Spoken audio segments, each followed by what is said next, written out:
হরে কৃষ্ণ বন্ধুগণ, তোমরা সবাই কেমন আছো? আশা করছি ভালো আছো। আর আমরা ভালো ছিলাম, কিন্তু এইখানে যে রাস্তা দেখে কিন্তু খারাপ হয়ে গেছি। যাচ্ছিলাম একটু নবদ্বীপ, কিন্তু এই রাস্তা দেখে তখন তো আমাদের মন টন সব খারাপ হয়ে গেল। দেখো কি অবস্থা রাস্তার, বৃষ্টি এত পরিমাণে হচ্ছে। দেখো রাস্তার কি অবস্থা। আমার তো খুব ঘৃণা করে বৃষ্টির মধ্যে বেরাতে, তাও কিছু করার নেই, বেরাতেই হবে। কারণ হচ্ছে কালকে হচ্ছে বিশ্বকর্মা পুজো, তার জন্য বাজারঘাট কিছুই করা হয়নি। আর টুকটুক করতে করতে এই ছোট্ট নদীটা পার হয়ে যাচ্ছি।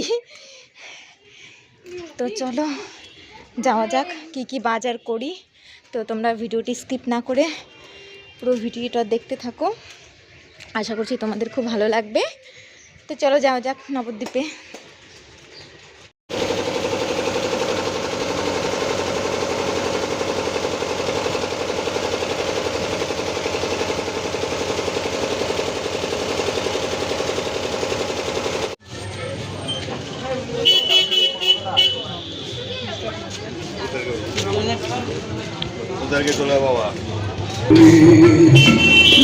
আর এখানে বিশ্বকর্মা পুজোর প্যান্ডেল হয়েছে,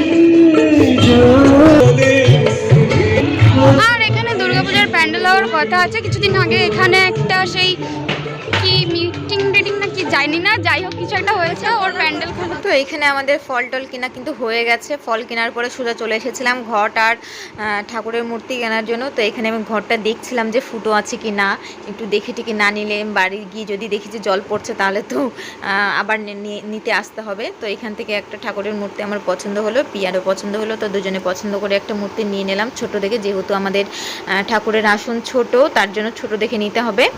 তারপরে চলে এসেছিলাম দশকর্মার দোকানে যা যা নেওয়ার, তো ওনাকে বললাম, উনি আমাদের দিয়ে দিল। আর একটা সাথে মালা নিয়ে নিলাম। তারপরে আমরা চলে গেলাম এখানে খড়িমাটি নেওয়ার জন্য, কারণ একটু আলপনা না দিলে কেমন হয়ে যায়, তার জন্য একটু খড়িমাটি নিয়ে নিলাম। আর তারপরে চলে এসেছিলাম আখের গুড় নেওয়ার জন্য। আখের গুড়টা যেহেতু ওই চালের ছাতুটা মাখাতে হবে, তার জন্য একটু আখের গুড় নিয়ে নিলাম। অনেক জিনিসপত্র হয়ে গেছে, তাই মামি গেছে ডাব আনতে। আমি দাঁড়িয়ে আছি এখানে জিনিসপত্রগুলোকে নিয়ে। এই হচ্ছে ডাবের সাইজ, এর দাম নাকি 50 টাকা। লোকে কিভাবে চুনা লাগায় দেখো, 50 টাকা নেবে। এর পরের বছর আমি গাছ লাগাবো, তারপরের বছর আমি ডাব বিক্রি করব। ভাই ওদিকে বারবার ফোন করে বলছে মামিকে যে ওর জন্য 1 ডজন ঘুড়ি নেওয়ার জন্য। 1 ডজন ঘুড়ি নিয়ে কী করবে, তার জন্য মামি বললো যে 6 পিস ঘুড়ি নিয়ে যাই, মানে হাফ ডজন ঘুড়ি। তো আমরা এখানে দোকান থেকে ঘুড়িগুলো নিয়ে নিলাম। তো দেখো মামির তো হাওয়া টাইট হয়ে গেছে, দুহাতে দুটো ব্যাগ, তার উপর তেমন ভারী। আমার হাতে হয়েছে, আর আমার বাঁ হাতে একটু কেটে গেছে, ওই জন্য বাঁ হাতে ধরতে পারছি না বলে মামি আর ব্যাগ দেয়নি, শুধু ফোনটাই ধরে আছি। এই দেখো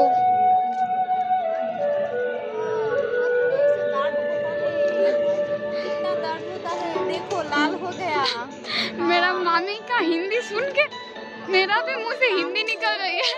हम हिंदी अच्छा बोलता है, इतना अच्छा बोलती है ना, सुन के इतना हंसी आएगी। तो मामी হাঁপিয়ে গেছে, ওই জন্য একটু রেস্ট নিচ্ছে। আমি একটু রেস্ট নিয়ে নিই, তো আবার দেখাচ্ছি একটু পরে। ব্যাগ টানতে টানতে এতটা কষ্ট হয়ে গেছে, এখন একটু ফুচকা আর ঘুগনি খেয়ে নেব, তারপরে আবার যাব ঘাটের দিকে। এখন নেওয়া হচ্ছে মিষ্টি, 5 পদের মিষ্টি, আর অন্য দোকান থেকে নেব মিষ্টি। এখানে মানুষ 2 জন, ব্যাগ 3টে, ওই জন্য মিষ্টিটা নেই।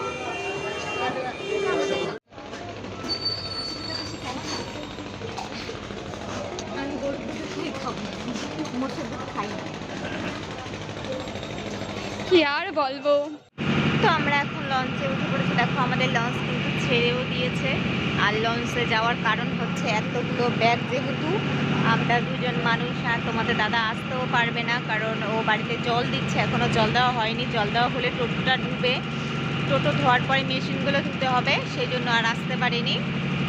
আর ব্যাগগুলো আমাদেরই টেনে টেনে নিয়ে যেতে হবে। আর হাতের অবস্থা দেখো কি অবস্থা, এই হাতটা বেশি লাল হয়ে গেছে।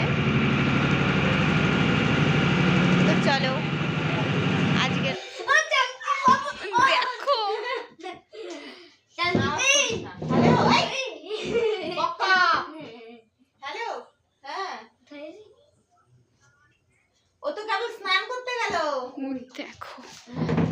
একটা চামচি ঢুকে বসে রয়েছে। আর একজন ভয়ে, এই দেখো ভয়ে ওর অবস্থা টাইট।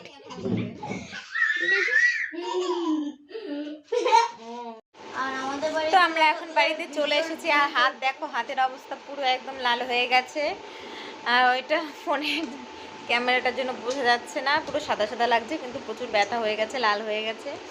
আমি আর কি বলবো, আমাকে সুযোগই দিচ্ছে না বলার। হ্যাঁ বল দেখি কি না, বলবি। আমি আর কিছু বলবো না। তো ও যখন আর কিছু বলবে না, তো আজকের মতন ভিডিওটি এই পর্যন্তই। তোমাদের সঙ্গে দেখা হচ্ছে নেক্সট ভিডিওতে।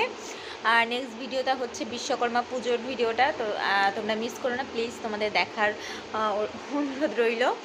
তোমরা ভিডিওটা দেখো, আশা করছি তোমাদের ভালো লাগবে। আর এই ভিডিওটা যদি তোমাদের ভালো লেগে থাকে তাহলে একটু লাইক করে দিও। আর তো আজকের মতন টাটা, দেখা হচ্ছে নেক্সট ভিডিওতে।